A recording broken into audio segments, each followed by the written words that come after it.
Humility, humble nature, अभी बहुत कुछ होता है राजनीति में, है ना।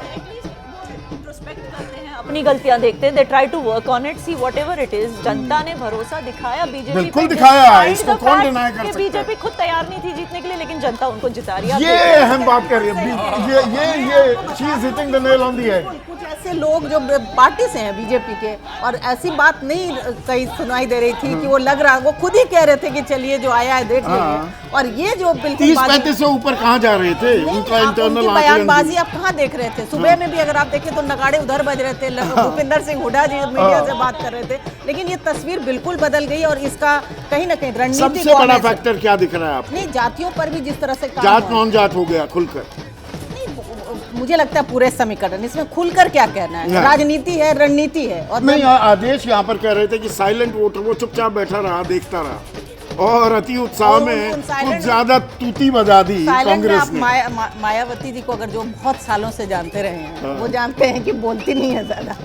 नहीं, मायावती को अभय चौटाला के साथ मिलवा देना, दुष्यंत के साथ चंद्रशेखर रावण को खड़ा कर देना, ये पर्दे के पीछे बीजेपी की स्ट्रैटेजी भी काम आती दिख रही है। चक्रव्यूह की बात तो बहुत हर सारी एक आदमी का अपना अपना आकलन है, आपका ये है, मेरा सवाल पूछना फर्ज है। नहीं, ये आप नीम की बात तो नहीं कर रहे हैं। नहीं बात कह रहे हैं कि नहीं ऐसा नहीं हुआ, ऐसा कुछ नहीं था। नहीं, आप हरियाणा से आते हैं, वहाँ की चक्की के में क्या पिसता है किस तरह से, वो आप ज्यादा जानते हैं। मुझे लगता है कि डर ने काम किया है कि हाँ, जो नौकरियां पहले बटा कर थी चौटाला राज में, उसके बाद हुड्डा राज में, तो बीजेपी को इसका श्रेय देना पड़ेगा कि उन्होंने ईमानदारी से ओबीसी जाति में बहुत नौकरियां दी हैं। तो आज शाम 7 बजे प्रधानमंत्री मोदी बीजेपी मुख्यालय 6A दीनदयाल उपाध्याय मार्ग पर पहुंच सकते हैं। तो क्या अभी से जश्न की तैयारियां हो गई हैं? क्योंकि मुख्यालय पर 100 किलो जलेबी बनाना मुतमईन है अब बीजेपी कि छोड़िए जम्मू कश्मीर को, हरियाणा जीतना बहुत जरूरी था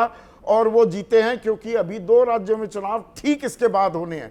तो मोमेंटम अब बीजेपी की तरफ आता दिख रहा है क्या? निश्चित दिख रहा है। बहुत छोटा सा राज्य है, अभी 3 सीट, इसके बावजूद इसका महत्व इतना बड़ा है। हाँ, अगर सुपड़ा साफ होता तो बड़ी दिक्कत में आ जाती बीजेपी। बहुत बड़ा मैसेज जाना है। 3 राज्यों के चुनाव होने हैं कुछ ही महीनों में, और ये बीजेपी के लिए देखिए, एक बात जो हम कहते थे मैजिक, तब हम बात करते थे, मोदी मैजिक की आज कोई बात नहीं कर रहा है, मैजिक जैसा ही है। एक लाइन आपने बीच में कही थी कि सारे समीकरण भाजपा के खिलाफ जा रहे थे, असल मैजिक तो ये है। उस समय तो दिख रहा था कि मोदी, प्रधानमंत्री मोदी ने 4 ही रैलियां की। वही चीज मैं कह रहा हूं, भाजपा ने हार मानी हुई थी। कल के इंडियन एक्सप्रेस में उनकी काम क्या कर गया फिर? कल के इंडियन एक्सप्रेस में नीरजा चौधरी जो उनकी कंसल्टिंग एडिटर, उन्होंने लिखा है कि बीजेपी के इंटरनल सर्वे में कांग्रेस को 60 सीटें मिल रही थी, बीजेपी को 20। मोदी जी ने कभी इतना ढीला नहीं लड़ा चुनाव, सिर्फ 4 रैलियां की, पिछली बार से आधी, उससे पहले और ज्यादा की थी। बीजेपी लगभग मान के चल रही थी। ये वही बात हुई है कि इसमें कोई भी समीकरण उनके साथ नहीं जा रहा था। सिर्फ एक बात हुई है कि जाटों को लेके मुझे ऐसा लग रहा था कि दलित और जाट एकजुट हो गए हैं। 25 और 21% वो नहीं हुआ, वो नहीं हुआ। और वो एक चीज अभी मैं आपके पास आ रहा हूं, नीरज मेरे सहयोगी नीरज पांडे जुड़ रहे हैं।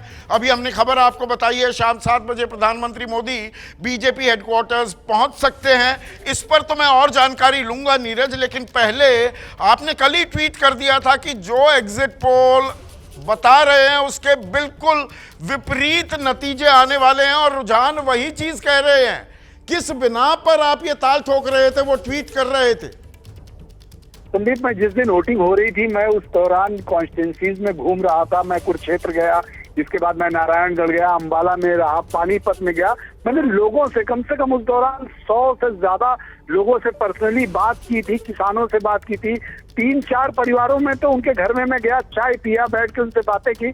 उस दौरान मुझे इस बात का एहसास हुआ कि लोग राज्य सरकार के कामों से बहुत खुश हैं। तो मैंने उस दिन भी लाइव में बोला था कि जैसे प्रेडिक्शन आ रहे हैं कि यहाँ पे सारी सब कुछ एक तरफा है, वैसा बिल्कुल नहीं दिख रहा है। यहाँ बहुत कांटे की टक्कर है, हर सीट पर कांटे की टक्कर है, और लोग राज्य सरकार के काम से खुश हैं। एक बात और संदीप मैं आपको बताना चाहता हूँ, लोकसभा चुनाव में जो रिजल्ट आए, जिसमें कांग्रेस को 5 लोकसभा की सीटें मिली, भारतीय जनता पार्टी को 5 सीटें कम मिली, और पूरे देश में भारतीय जनता पार्टी 240 में सिपट गई। ये भी कहीं ना कहीं हरियाणा के तमाम वो लोग जो कहीं बीजेपी की सोच से अपने आप को जोड़कर रखते हैं या राष्ट्रवादी सोच रखते हैं, उनमें ये इस बात का खौफ था कि वो नरेंद्र मोदी के साथ सही नहीं हुआ। और मुझे ऐसा लगता है कि वही सब रीजन है जो नरेंद्र मोदी के साथ इस बार वहां की पब्लिक ने चुनाव लड़ा। वहां का जो कॉमन आदमी, और एक डर भी था, उनके मन में डर था लोगों के कि अगर भूपेंद्र सिंह हुड्डा फिर से चीफ मिनिस्टर बनते हैं या एक बार कांग्रेस की सरकार आती है तो जाटों का जो एक कह सकते हैं कि यहाँ पर एक तगड़ी पकड़ थी और जाटों की वजह से गांवों में आम लोगों में भय का माहौल रहता था, वो फिर से शुरू हो जाएगा। गांवों में नौकरियों का बहुत बड़ा वो महत्व रहता है।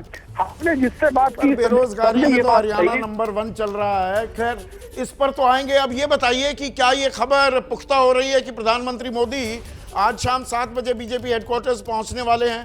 क्योंकि दरअसल नतीजे हम देखें 2 राज्यों में तो हरियाणा में इतिहास रच दिया है, अगर ये रुझान नतीजों में तब तक तब्दील हो जाते हैं बीजेपी ने, लेकिन जम्मू कश्मीर से अच्छी खबर नहीं आई है बीजेपी के लिए।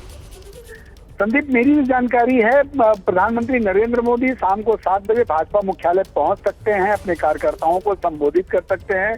और वैसे भी हमेशा ये ट्रेंड रहा है कि जब भी रिजल्ट आए हैं और किसी बड़े राज्य में भारतीय जनता पार्टी ने जीत दर्ज की है तो अपने कार्यकर्ताओं को संदेश देने के लिए पार्टी के सबसे बड़े नेता नरेंद्र मोदी सामने आते रहे हैं। तो अभी तैयारियां चल रही हैं, थोड़ी देर में बिल्कुल पुख्ता हो जाएगा कि नरेंद्र मोदी का एग्जैक्ट कितने बजे वो पहुंचेंगे, लेकिन अभी तक मेरी जानकारी है। ठीक है, तो इस खबर को भी हम ट्रैक करेंगे।